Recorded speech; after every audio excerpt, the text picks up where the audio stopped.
Bismillahirrahmanirrahim. Assalamualaikum. Jangan lupa like, comment, and subscribe. Bye. Penguasa untuk membuat kanun. Untuk apa kemudian kita kaji apa hukumnya, kayak mana dalilnya, kemudian kita telah untuk perkara-perkara baru terjadi. Ya. Apalagi mohon maaf kalau kemudian kita sebut apa? Ketika kekuasaan dipengaruhi oleh satu kelompok dari satu aliran. Nah, sehingga ada ulama lain ahli juga karena bukan yang dekat dengan penguasa yang enggak dipakai.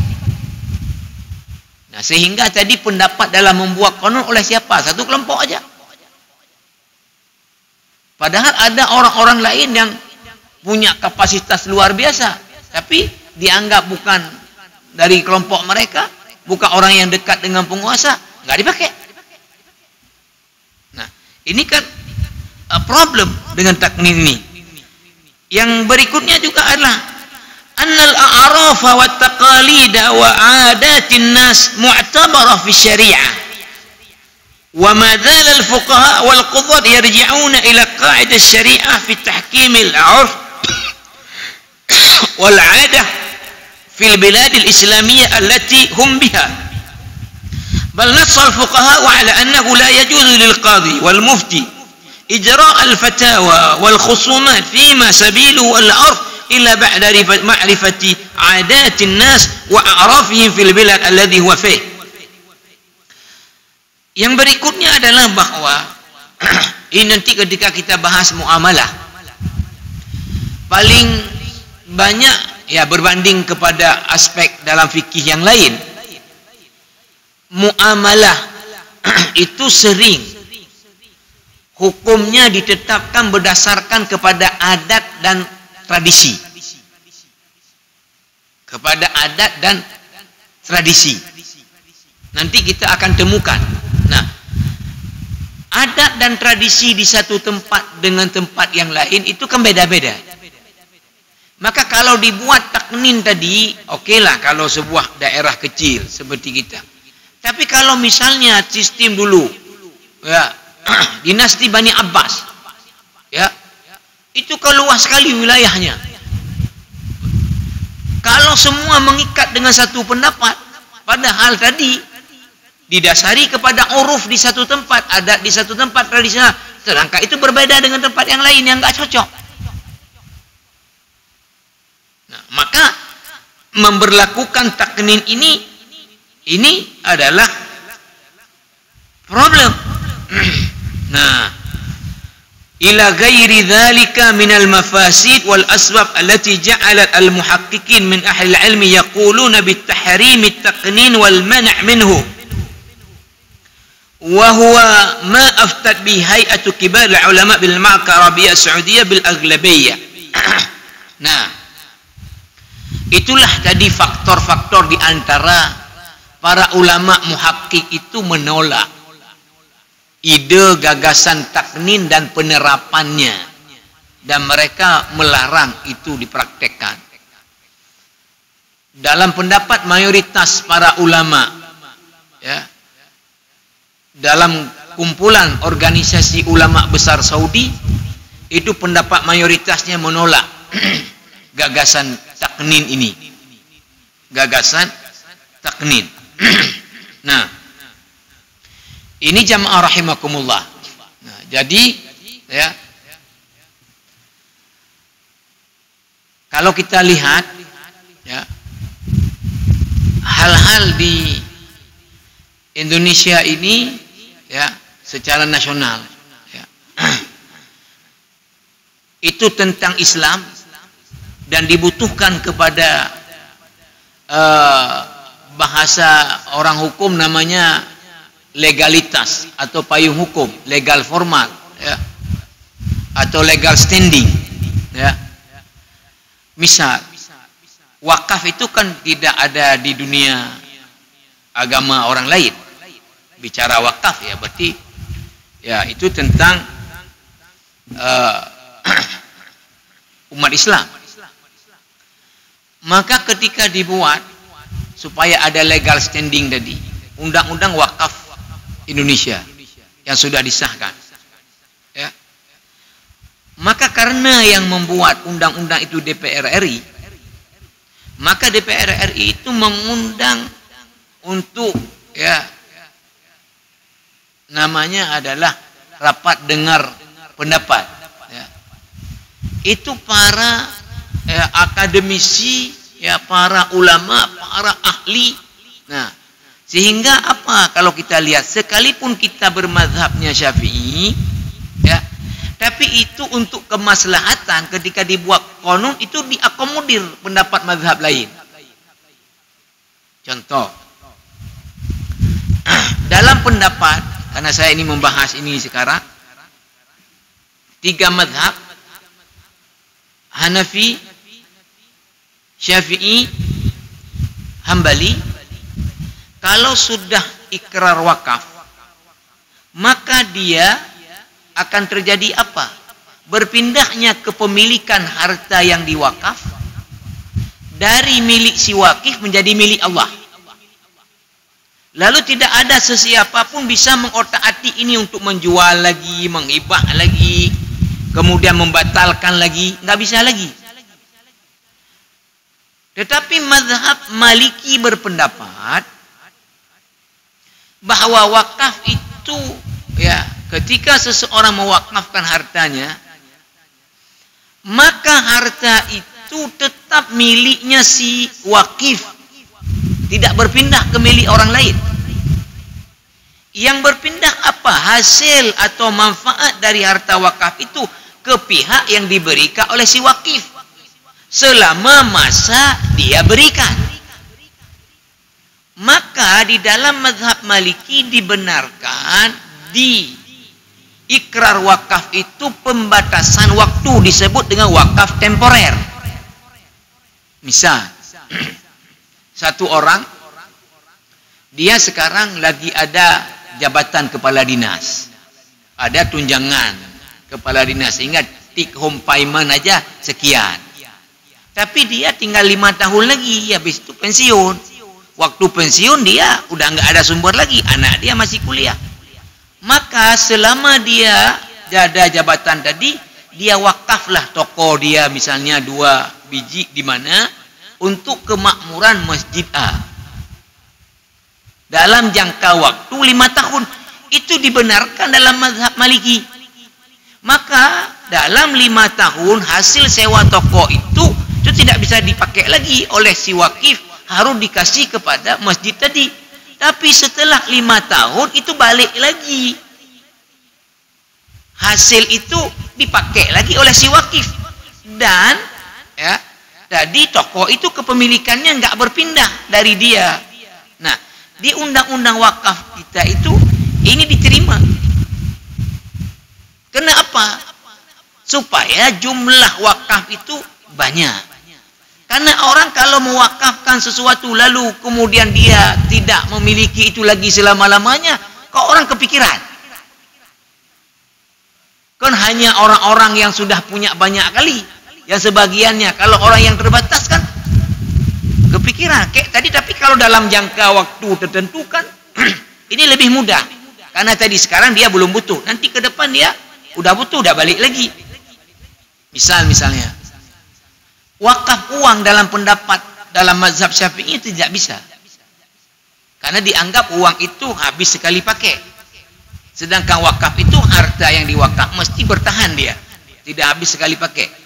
Tapi dalam perjalanan sekarang ini, dalam sistem keuangan dunia dan investasi sekarang ini, bisa uang yang terkumpul itu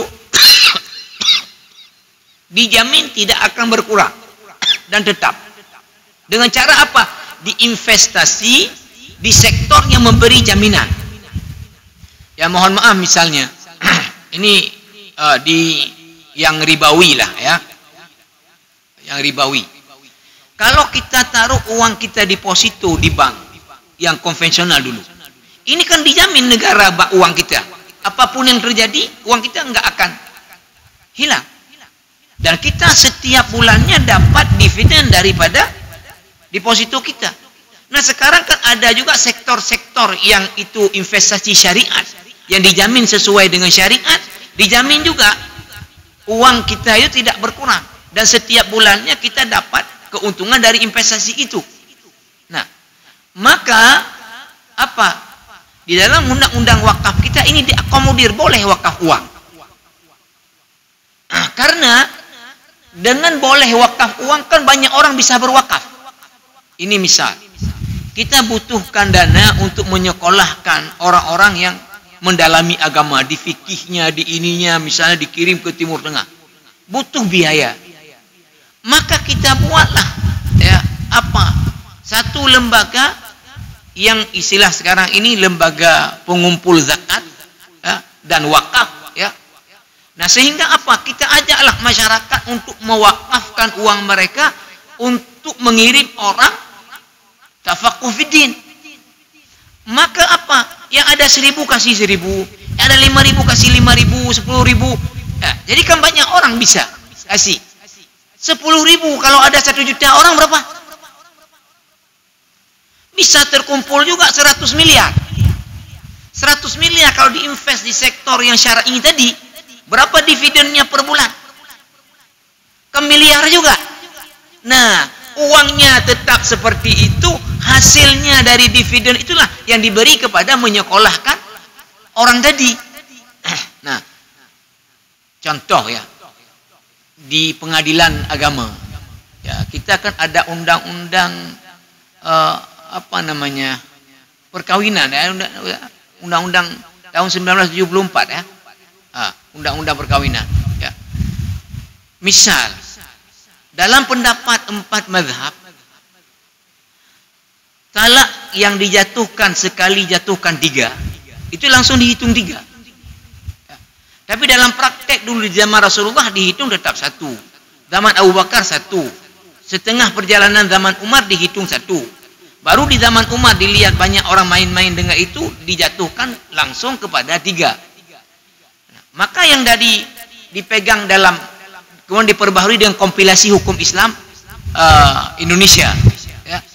Itu yang dipegang apa? Ya, pendapatnya tetap jatuhnya 1. Bahkan di SOP Mahkamah Syariah atau Pengadilan Agama berapapun talak, kalau dimediasi mau rujuk ya, tetap dirujukkan. Karena apa? Karena dianggap kalau langsung jatuh 3 dan itu yang dipakai dalam ketentuan itu, banyak sekali orang yang kemudian ini. Karena anak-anak muda emosi udah langsung tekad itu. Habis 1 hari udah menyesal lagi. Sehingga udah nggak bisa lagi. Nah, artinya apa? Saya lihat kalau levelnya Indonesia ya, dalam hal ini undang-undang itu sudah luas ini. Kalaupun dibuat taknin tadi, itu diakomodir pendapat-pendapat. Nah, kalau di kita yang agak capek. Karena apa? Ya karena kuat sekali tadi ya, keharusan untuk 1 model aja, nggak boleh yang lain-lain. Nah, dan tadi kita sebut ya, orang-orang yang alim di luar kelompok nggak dipakai. Nah, ini jamaah rahimakumullah. Nah, maka tadi ya, masalah taknin tadi, ini sebagian ulama tadi menerima dan membolehkan, tapi sebagian muhakkik itu menolak. Ya, biarlah tadi. Oh, di sini ingin 2 kali azan, silakan, karena itu ada dalilnya. Di sini ingin sekali, silakan. Oh, di sini ada diulang, silakan. Yang enggak silakan. Oh, di sini mau 8, ya silakan, ada dalil. Yang mau 20, silakan, ada dalil. Kan itu lebih fleksibel ininya. Nah, terakhir jamaah rahimakumullah ya, disebutkan ma'a kulli hadhil mahasin wa المميزات التي تميز بها العصر الحديث للفقه الإسلامي إلا أن هناك جملة من المآخذ والسلبيات أهمها. Di samping yang disebutkan tadi kebaikan-kebaikan di periode kebangkitan daripada fikih Islam ini, juga ada hal-hal yang buruk masih terjadi. Di antara yang terpenting apa? Nah, ini kan terjadi ikhtilatun niyat wal maqasid indal ulama. Ya, apa terjadinya bercampur niat para ulama dalam kegiatan keulamaan mereka. Ya, maksudnya bagaimana? Fa ba'da an kana al ulama'u yatlubuna al ilma lillahi ta'ala wa li ajli al ilmi wal fiqhi dzatihi. Dulu para ulama ketika menuntut ilmu syariah betul-betul karena Allah. Betul-betul karena ilmu. Dulu. Ya. Sebagai contoh, Imam Al-Mawardi, ulama besar dalam mazhab Syafi'i, abad keempat Hijriyah, dan kitab beliau, dan beliau disebut muhakkik pertama dalam mazhab Syafi'i. Ketika terjadi beda pendapat dalam mazhab Syafi'i, beliaulah kemudian yang memilih mana pendapat yang kuatnya, dan kitab beliau itu salah satu rujukan utama juga, ya, Al-Hawi Al-Kabir. Imam Al-Mawardi ketika sudah menulis kitabnya itu, ya, Al-Hawi Al-Kabir tadi, beberapa jilid, itu beliau sembunyikan di satu tempat. Ya. Tidak beliau beritahu siapa-siapa. Lalu beliau berpesan kepada salah seorang muridnya dengan mengatakan apa?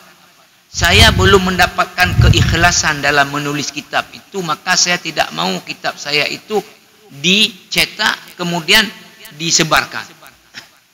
Nanti kalau saya meninggal dunia, ya, dalam sakratul maut saya itu, ya, maka kamu akan lihat kalau saya membuat tangan seperti ini dan menggenggam tangan kamu, kamu kasih tangan lalu saya genggam, ya, maka keluarkan kitab saya itu, kemudian cetak dan bagikan ke umat.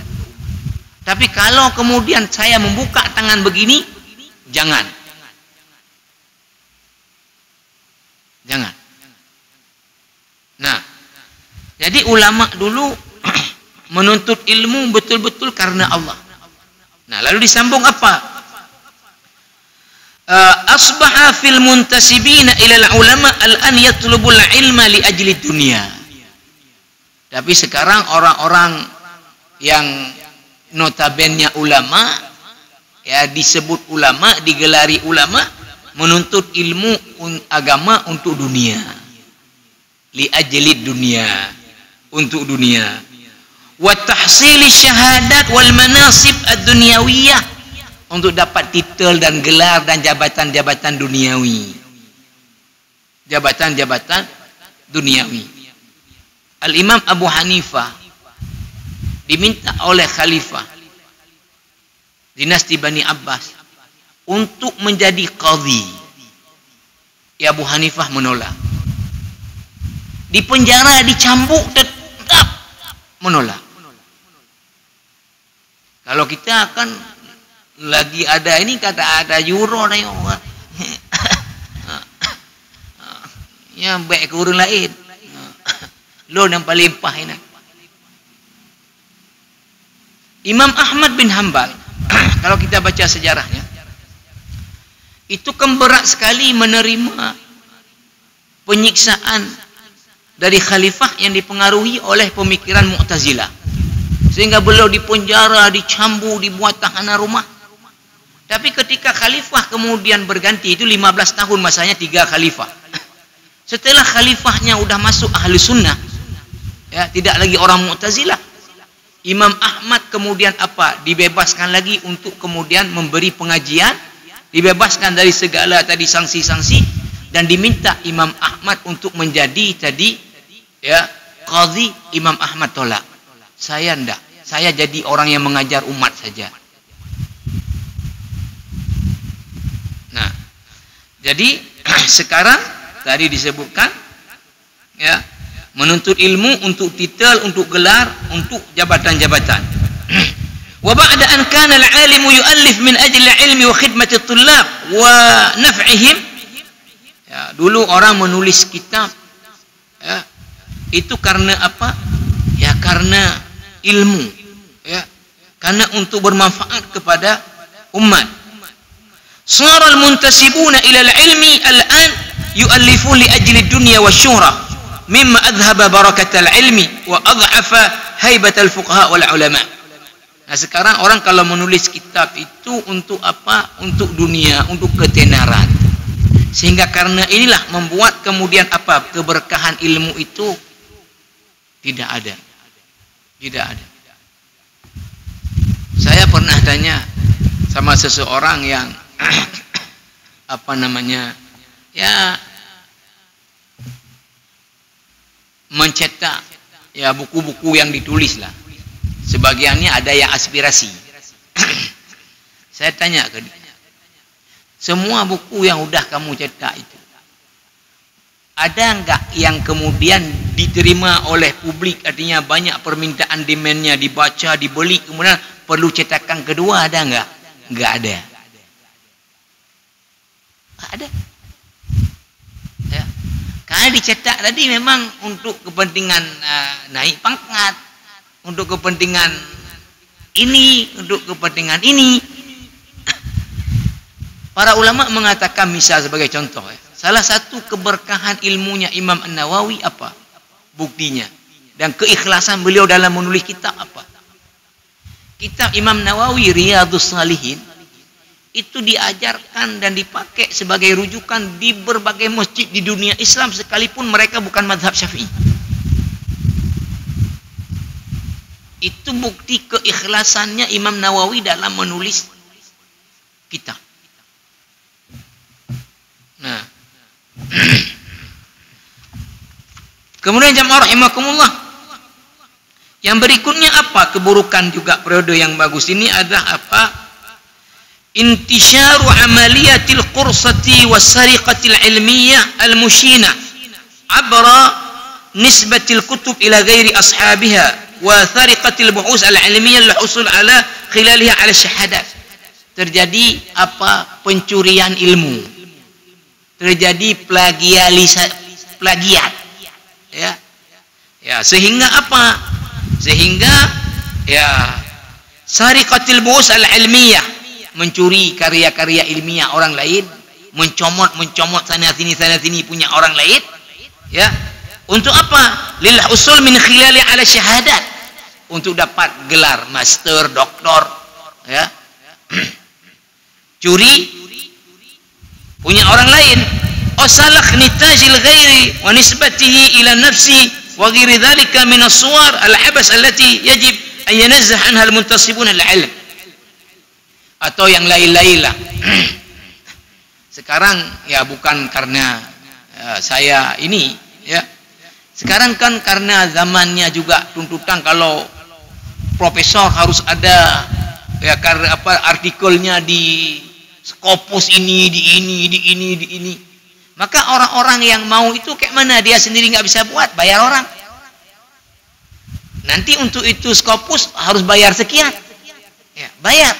Akhirnya orang-orang yang mendapatkan gelar-gelar ini dia sendiri sebetulnya ya tidak menguasai itu, tapi siapa buat? Dibuat orang. Caranya gimana? Bayar. Ini kan hal-hal yang dalam ilmu harus dihindari kalau segi ilmunya. Yang berikutnya yang al-jur'atu 'ala al-fatwa wal qaul 'ala Allah bighairi ilm wal wulu' fi wadhifati at-tahlil wat tahrim wat tawqi' ar-rabbil alamin bighairi dalil wala burhan bal bil hawa wal jaha wal asabiyyah wal dhalal. Terjadi apa? Keberanian dalam memberi fatwa tanpa ilmu. Kemudian suka kepada jabatan-jabatan yang di situ sebetulnya jabatan memberi fatwa, padahal dia nggak ada ilmu. Ya.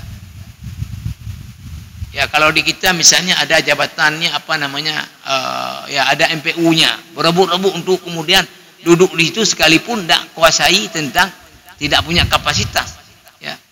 Ya karena apa? Di situ ada honornya, ya, ada fasilitas-fasilitasnya. Nah. Sehingga apa? Ya, wa kam nara min jahalah wa awam yatakallamuna fima la yuhsinun. Maka kita dapati berapa banyak orang-orang yang sebetulnya awam kemudian bicara persoalan agama yang mereka sebetulnya tidak punya kapasitas untuk itu. ya. Yang berikutnya adalah wa akhtar ma yusibu bihi al-muslimun fil asr al-hadir huwa iqsa'u syari'ah 'anil hukmi fi katsirin min diyar al-islam wa tahkim al-qawanin al-wad'iyyah fiha. Di antara yang paling buruk dan paling bahaya menimpa umat Islam di periode ini adalah apa? Iqsa, ya, menjauhkan umat Islam ini daripada hukum syariat dengan menerapkan hukum positif di negara-negara Islam.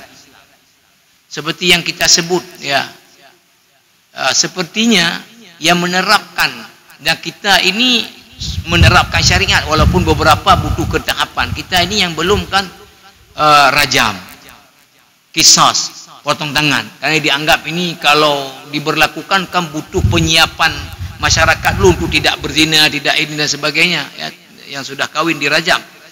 Nah, tapi kalau kita lihat tadi yang saya sebut dunia Islam, ya, itu kan Saudi, kita ini daerah, kemudian yang saya tahu ada Mauritania, satu lagi, yang lain-lain Mesir menerapkan hukum Islamnya di hukum keluarga, pidana tidak, orang mencuri penjara, orang bunuh penjara misalnya, ya. Juga Suriah yang lain-lain. Nah, artinya setelah apa namanya penjajahan dunia Barat ke dunia Islam, maka setelah itu hukum di negara-negara Islam ini yang diterapkan adalah hukum positif, bukan hukum syariat. Nah, ini diantara yang paling banyak menimpa di periode buruk ini apa? Dijauhkan umat Islam dari hukum syariat untuk kemudian dipraktekkan hukum positif yang dipikirkan oleh pikiran manusia, bukan hukumnya Allah. Maka Syekh Qaradawi ketika ditanya tentang ada 3 ayat, wa man lam yahkum bima anzalallah, siapa yang tidak berhukum dengan apa yang Allah turunkan, fa ulaika humul kafirun, humul zalimun, humul fasiqun. Itu bagaimana? Kata Qaradawi, ya, itu secara khitabnya, ya, yang dituju memang ahlul kitab. Karena di sebelumnya disebut ya ahlal Injil, ya ahlal Taurat. Tetapi itu juga secara isinya itu masuk kita di dalamnya. Maka menjadi kewajiban menurut orang yang ada kewenangan padanya apa? Untuk memperjuangkan diterapkannya syariat Islam bagi umat Islam. Itu di awal-awal kalau kita baca sejarah kita waktu disusun Piagam Jakarta, oleh ulama-ulama kita kan diusahakan umat Islam di Indonesia ini untuk kemudian menerapkan, ya, hukum Islam, tapi kemudian piagam itu dihapus, yang masalah umat Islam menerapkan hukum itu, ya. Ini saja jamaah rahimakumullah. Insyaallah ke depan masih kita mungkin beberapa 1 2 3 kali ke fikihnya Mu'asirah Yusuf Qaradawi untuk kita juga memperluas, masih di pengantar, baru setelah itu ke fikih muamalah maliyah. Subhanakallahumma wa bihamdika asyhadu an la ilaha illa anta astaghfiruka wa atubu ilaik. Wassalamualaikum warahmatullahi wabarakatuh.